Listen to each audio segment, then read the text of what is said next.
Boa tarde a todos, prezadas irmãs e irmãos em ideal espírita. Aqui estamos reunidos mais uma vez, e eu pela primeira vez, para falarmos sobre um tema do Evangelho de Jesus, mais especificamente as bem-aventuranças que constam no capítulo 5, versículo 5, e do capítulo 19 do Evangelho segundo o Espiritismo. O título do tema, especificamente da bem-aventurança de hoje, é intitulado Bem-aventurados os brandos, os mansos, porque possuirão a terra. E a extensão em o Evangelho segundo o Espiritismo, que os Espíritos, em suas instruções, resolveram desmembrar este tema em subtítulos, quais sejam afabilidade e doçura, paciência, que hoje foi falado aqui, obediência, resignação e cólera. Bem, a terminologia bíblica, ela conserva muito, assim, as origens greco-romanas, principalmente da antiga Grécia, que foi a língua inicialmente mais utilizada na difusão dos ensinamentos bíblicos primitivos. E, quando nós falamos muito em bem-aventuranças, tema esse já que nós já ouvimos centenas de vezes só nesta encarnação, fora as demais reencarnações, e nós ainda não sabemos pô-las em prática na realidade. Mas a lei da repetição possivelmente terá uma influência para que nós a tenhamos presente em nossos espíritos, para sempre aplicá-las quando se fizerem necessárias. Bem, o que é bem-aventurança? Bem-aventurança é um termo que é um substantivo que advém de bem-aventurado, que é um adjetivo ou um substantivo, que tem origem grega, na palavra makarios, que tem por significado sentir-se em estado de satisfação plena, imperturbabilidade no caso, a qual não pode ser desestabilizada por fatores externos. Em outras palavras, bem-aventurado significa abençoado, feliz, venturoso e bendito. Bem, o Espiritismo, quando se refere à interpretação dos Evangelhos e de assuntos espirituais de forma geral, o Espiritismo, não se baseia exclusivamente nas apresentações, nas palavras de cunho religioso. Sabemos todos que a doutrina espírita, ela vai além. Ela se baseia no tripé, que é justamente a religião, ela é religião, se baseia muito na filosofia e também na ciência. Isso constitui o diferencial da doutrina dos espíritos e as demais religiões cristãs e não cristãs. Daí porque a doutrina espírita tem a sua pujança no contexto da lógica, do conhecimento, da transformação e do entendimento ampliado dos acontecimentos da humanidade, do espírito, como um todo. Ou seja, como se fala com muita propriedade, o Espiritismo se baseia na fé raciocinada. E isso realmente, quando nós entendemos, nós nos transformamos. Nós não somos mais aqueles passados. Dá uma renovação no âmbito espiritual e filosófico, o que nos faz evoluir e compreender melhor o sentido da vida, o sentido dos mundos, Deus e tudo que transcende o nosso atual entendimento. Bem, vamos agora então nos fixar no tema desta palestra, que é bem-aventurados os mansos, que possuirão a terra. Jesus estabeleceu nessa bem-aventurança que a brandura, no caso a mansidão, é uma virtude indispensável ao espírito para que ele venha participar da futura terra transformada, ou seja, do mundo espiritual adiantado.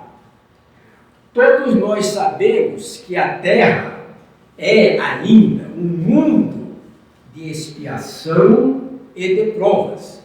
Significa, como diz ainda uma passagem do Apocalipse, nós ainda habitamos um mundo onde há choro, muito choro e ranger de dentes. Onde o sofrimento caminha passo a passo com todos nós. E isso faz parte do nosso contexto e também se apresenta como uma necessidade para a nossa evolução.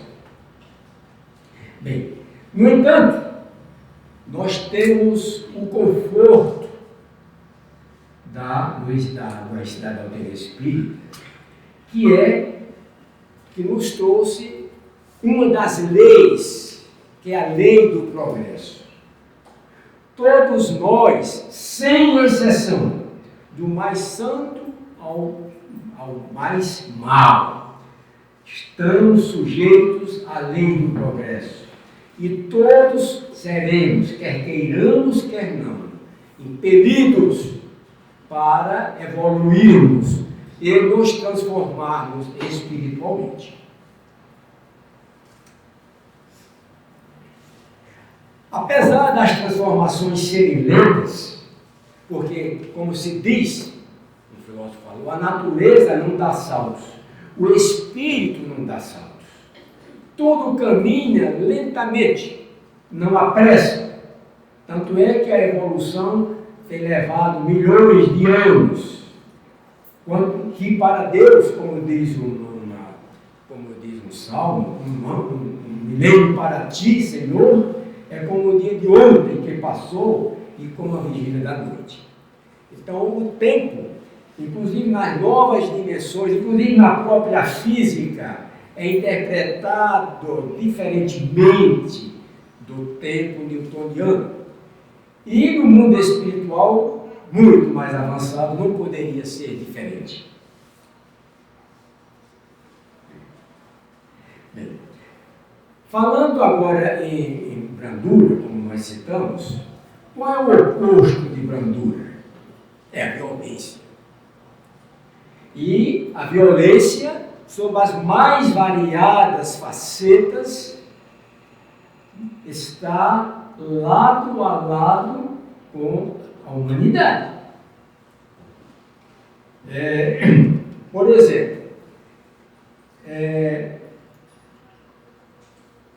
inclusive, no caso da violência, ela é uma violência tanto física como mental, e esta violência, ela às vezes assume, pegando na sociedade, às vezes facetas assim, vamos dizer,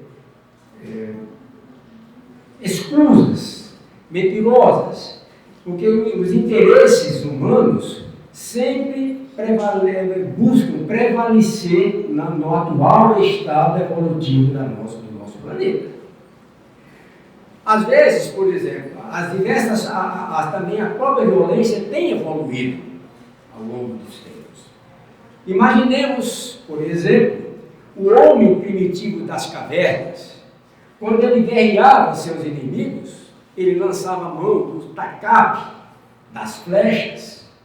Hoje, o homem moderno, o homem do século XXI, ele, em grande parte da humanidade, ainda mantém muito vivos esses sinais da violência característica dos animais, de formas, às vezes, veladas,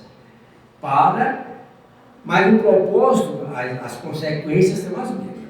Então, qual é a diferença, entre a ação de um tacape, de uma flecha, quando o homem primitivo guerreava seus inimigos, e os atuais, como é que se diz, mísseis balísticos internacionais? Quer dizer, apenas houve uma evolução de maldade. Enquanto fazia naquela simplicidade original do primitivismo humano, hoje usa-se a inteligência refinada para justamente matar mais e melhor, se poderia dizer. Bem, nós todos sabemos que o homem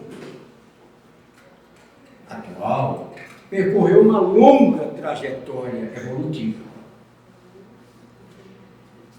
E no reino animal, que é de onde ele provém. E grande parte da nossa humanidade, isso não é difícil de se observar, ainda conserva fortes sinais da animalidade.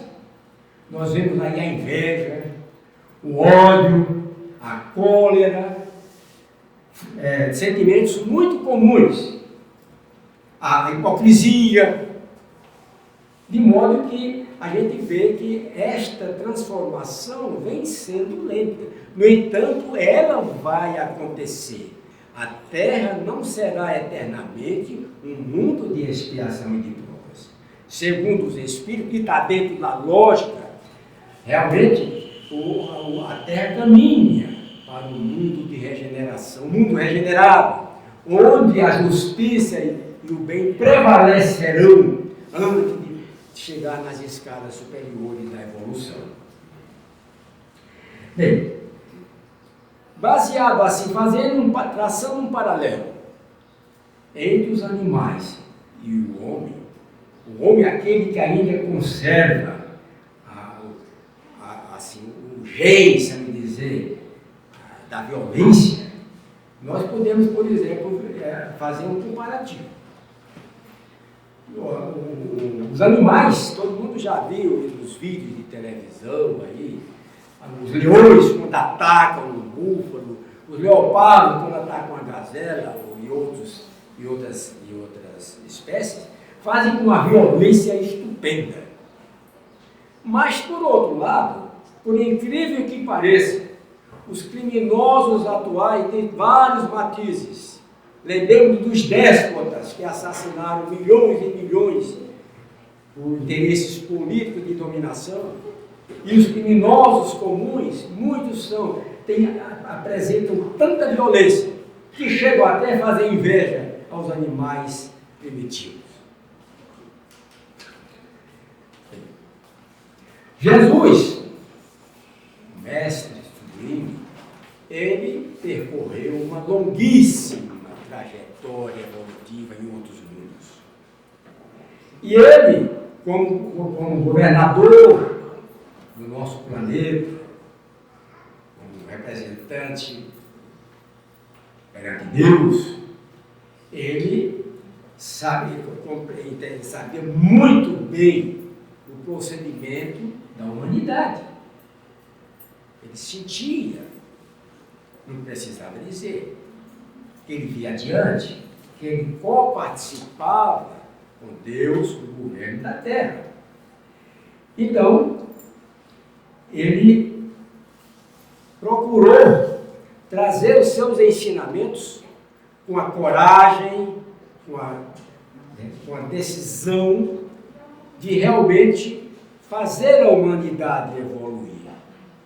Foi aí que, além do seu exemplo, na sua passagem luminosa pela Terra, ele estabeleceu, por exemplo, os evangelistas transcreveram os seus ensinamentos, houve alterações de interpretação e de adequação a interesses, às vezes, mas o essencial permaneceu e permanece, para que os homens possam, com essa argumentação poderosa que ele fixou, estabeleceu, o homem possa ir aos poucos se convencendo da necessidade de praticar o bem, de praticar a virtude, de combater o mal, de prestar, de se solidarizar, de estender a caridade nos seus múltiplos aspectos.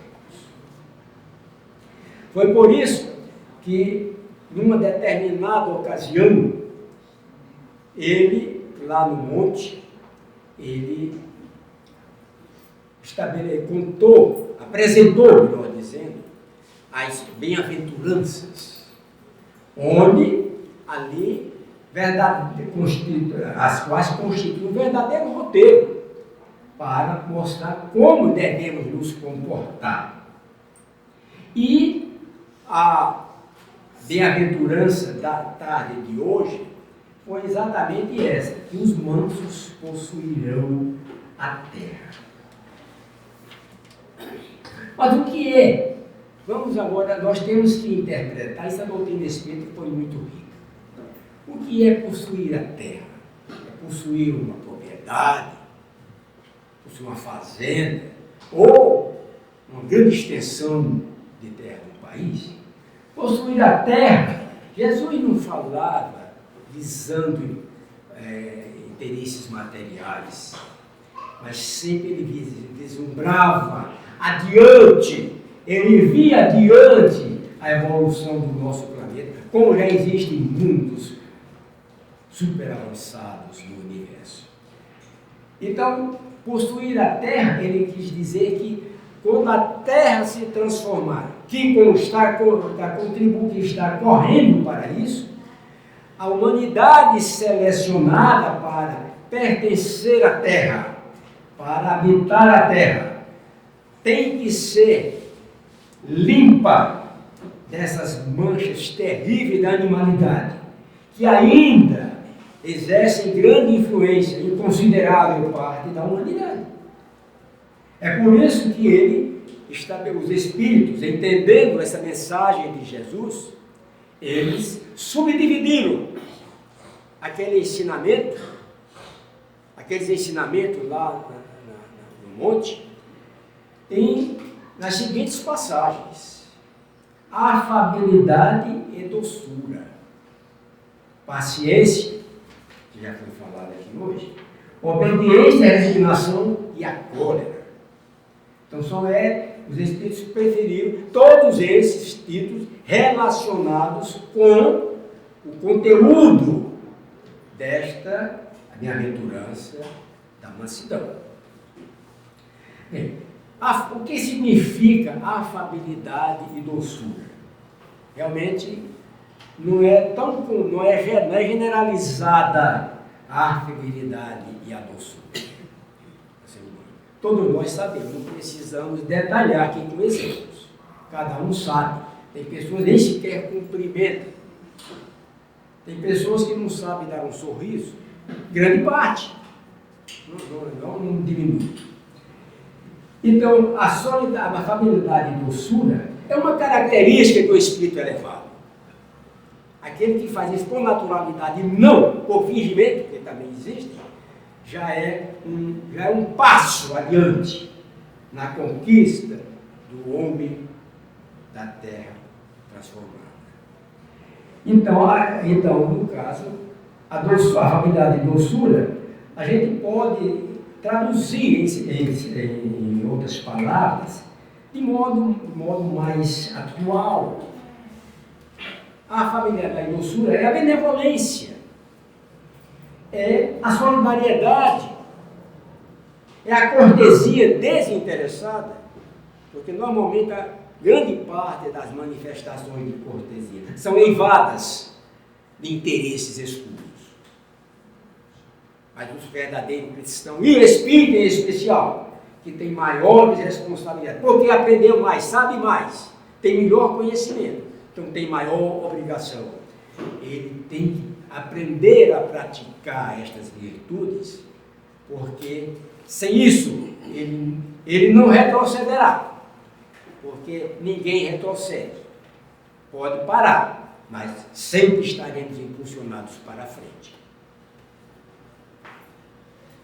Daí é que é interessante a gente mencionar que o espírita conhece muito bem esta realidade, porque a argumentação que nos transmite dos evangelhos, dos ensinamentos de Jesus e dos espíritos são muito claras.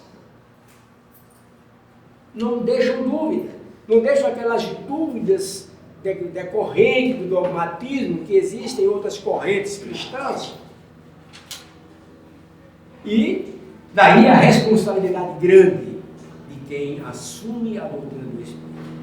Porque mesmo que ele não queira, ele jamais vai desconhecer. Mesmo que fuja das suas responsabilidades, eles têm foi gravado a ferro e fogo, porque foi um argumento poderoso, convincente, inabalável, que a doutrina espírita nos dá.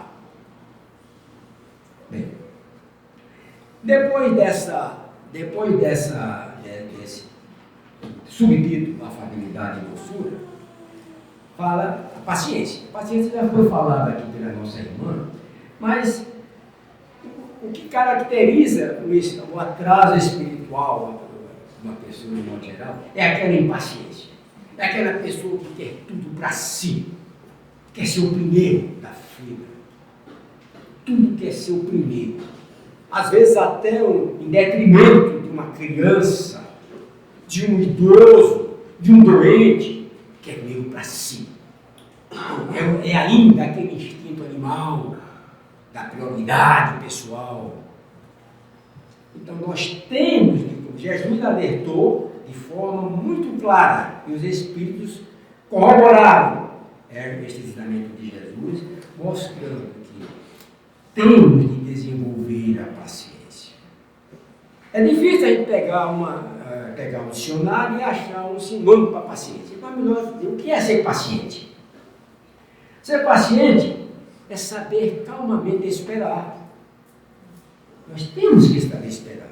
Não somente temos para valores espirituais, mas também para a própria saúde física e mental. Ser tolerante. Quantas pessoas não têm paciência de ouvir um idoso, que para ele fala bobagem, até familiar. A gente vê isso com frequência. Onde o Espírito sabe que todos nós somos iguais. Bem iguaizinhos mesmo. O que nós fizemos para o outro, estamos fazendo para nós mesmos.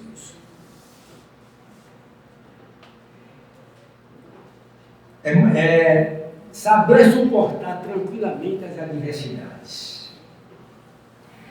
Quem de nós não enfrentou ou não haverá de enfrentar as dificuldades da vida? Problemas familiares, problemas financeiros, problemas de entendimento, calúnias.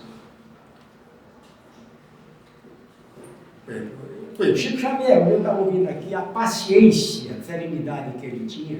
Quando ele foi agredido, o nosso irmão já estava tocando lá, mostrando que como ele sabia tolerar com paciência. Como Jesus foi o exemplo máximo, que tolerou a calúnia, as acusações, enfrentou a morte na mais perfeita tranquilidade, na total imperturbabilidade do Espírito elevado. E nós, claro, que nós não temos um perfil de um Chico Xavier no momento, e muito menos de Jesus, mas nós temos que, na medida do possível, aí é que está a nossa atribuição diária, é procurar sempre combater esse troço, forçar, mortificar, como dizia, como falava lá no convento onde eu estudei, mortificar, ou seja, combater aquele impulso animal de querer logo, de querer para si. Não, esperar, esse vai atender. Com o tempo, a própria prática vai ensinando e nós vamos construindo vagarosamente o nosso futuro espiritual. Então, essa é paciência. Então, Jesus foi um exemplo. Não se pode imaginar a serenidade de Cristo num ataque de impaciência, de descontrole. É inadmissível. E, inclusive, tem muitos espíritos avançados, como Chico Xavier, Bezerra de Menezes e tantos outros.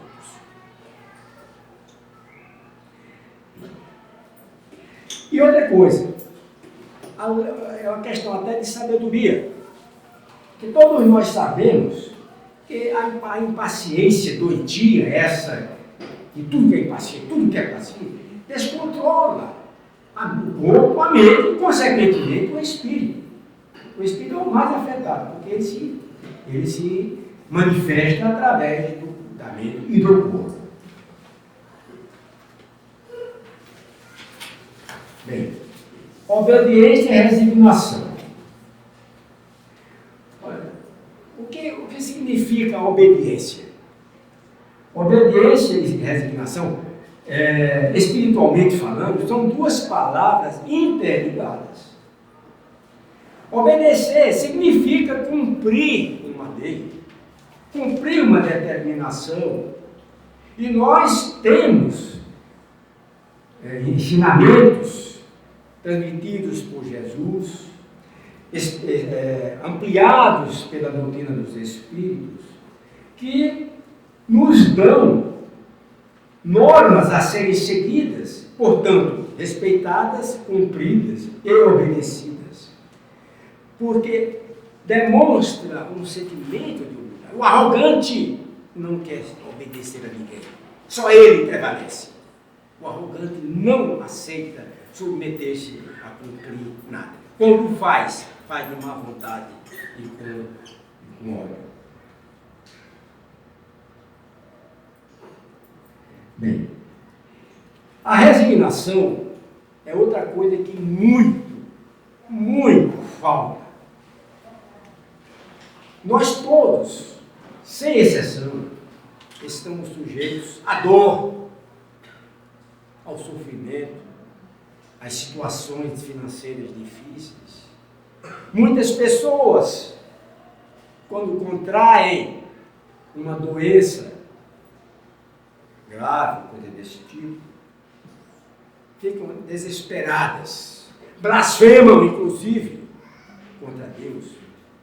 Se ele pudesse ver o que ele fez, talvez ele até agradecesse. Mas a sua arrogância é tamanha que ele não vê além dos seus olhos carnais.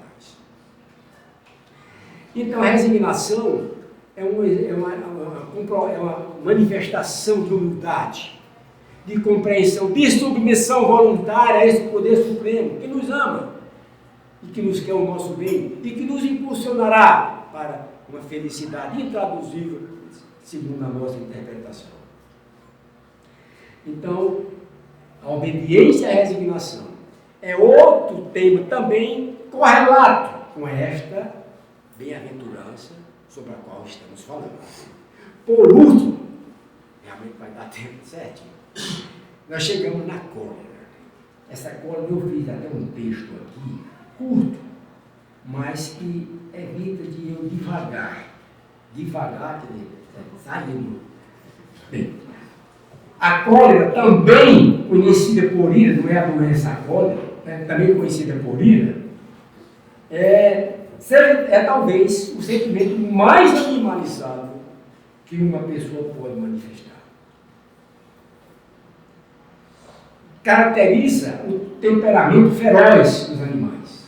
Vejam a ferocidade de um leão quando ataca uma presa. Veja homens desequilibrados, como eu já presenciei, inclusive em ocorrência aqui, com tamanho descontrole que superou os leões que são irracionais. A cólera, além de ser a expressão máxima da violência, é a expressão máxima da violência. A cólera é altamente perigosa, pois põe em risco desmanter a saúde, a razão, podendo levar a vítima desse nefasto a gravíssimas consequências, que poderão comprometer seriamente o espírito por séculos e séculos. O venerando André Luiz, mentor desta casa, tem uma passagem, um ensinamento dele muito importante, é um dos que eu fixei. Quantas vezes a inconsequência de um minuto prejudica, vamos dizer, não me lembro as palavras exatas, prejudica por séculos e séculos um espírito. Quantos crimes acontecem numa explosão de cólera, numa pequeno descontrole, um pequeno incidente de trânsito? Eu já vi, o pastor mundo já viu. Então ali é a manifestação suprema da violência. E é altamente perigosa. Então, nós espíritas em especial, todos os cristãos, e nós é espírita em especial, ou simpatizante do espiritismo, porque não interessa o rótulo religioso, interessa a si próprio, a tua transformação íntima, interior. Isso que interessa. É que devemos buscar, praticar esses ensinamentos, com a lógica que os espíritos nos transmitiram, e não apenas ao pé da letra, como acontece com muitos ensinamentos cristãos à luz das religiões tradicionais. A doutrina espírita, como eu disse, quem recebeu as luzes da doutrina espírita não é mais o mesmo. E ele sabe plenamente o que está fazendo e o que não devia fazer. Então, meus irmãos, para concluir, chegamos na hora exata, podemos perceber que a interpretação das bem-aventuranças, à luz da doutrina espírita, nos esclarece, nos persuade e nos convence definitivamente a praticar os ensinamentos nelas contidas, nelas as bem-aventuranças, os quais, esses ensinamentos, nos libertarão de sofrimentos desnecessários, como bem citou o irmão André Luiz, pela inconsequência de um minuto. E de fato nos farão partícipes da felicidade plena futura da terra transformada, para a qual inexoravelmente todos nós caminhamos. Que o Divino Mestre Jesus, o amigo de todas as almas, nos envolva nas mais elevadas vibrações de paz, de serenidade,